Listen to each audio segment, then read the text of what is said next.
మకర రాశి వారు గతంలో జరిగిన సంఘటనలు పదే పదే గుర్తుకు తెచ్చుకుంటారు. ఏ కార్యక్రమం చేపట్టినా విజయవంతంగా పూర్తి చేస్తారు. తీర్థయాత్రలకు అధిక ప్రాధాన్యతను ఈ వారం వీరు ఇస్తారని చెప్పవచ్చు. అదేవిధంగా సంఘంలో గౌరవ మర్యాదలు కూడా ఈ వారం వీరికి పుష్కలంగా లభిస్తాయి. స్థిరాస్తి విషయంలో ఎవరికైతే చిక్కులు సమస్యలు ఉన్నాయో అవన్నీ కూడా తొలగుతాయి. దీనివల్ల కూడా వీరు సంతోషంగా గడుపుతారు.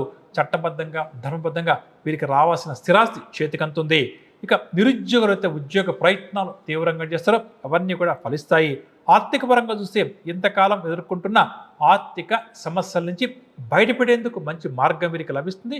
దాన్ని సద్వినియోగం చేసుకుంటూ ముందుకు సాగడం చాలా మంచిది. అదేవిధంగా ఎవరికైతే రుణ బాధలు బాగా అధికంగా ఉందో అటువంటి వారికి ఈ వారం రుణదాతల ఒత్తిడి నుంచి విముక్తి కూడా లభిస్తుంది.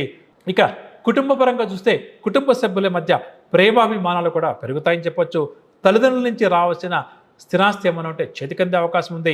అదేవిధంగా సోదరీమణులతో కొంతకాలంగా ఉన్న వివాదాలను కూడా ఈ వారం మీరు సర్దుబాటు చేసుకుంటారు అని చెప్పవచ్చు. ఆరోగ్యం విషయానికి వస్తే వారం ప్రారంభంలో కాస్త ఆరోగ్యం ఇబ్బంది కలిగించిన క్రమేపీ ఉపశమనం లభిస్తుంది. వ్యాపారవర్గాల వరకు అనుకున్న లాభాలు దక్కడం వల్ల సంతోషం కలుగుతుంది. నూతన భాగస్వాముల చేరిక వీరికి చాలా ధైర్యాన్ని సంతోషాన్ని కలిగిస్తుంది.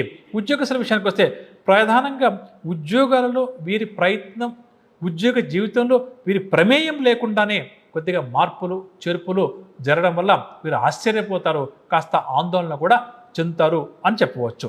పారిశ్రామికవేత్తలు సాంకేతిక రంగం వారు కళారంగం వారు రెట్టించిన ఉత్సాహంతో ముందుకు సాగుతారు. మహిళలకేమో మానసిక ప్రశాంతత చేకూరుతుంది అని చెప్పవచ్చు. ఈ రాశి వారు ఈ వారం పాటించాల్సిన పరిహార విషయానికి వస్తే శ్రీదేవి ఖడ్గమాల స్తోత్రాన్ని ప్రతినిత్యం కూడా పఠించే ప్రయత్నం చేయడం చాలా మంచిది.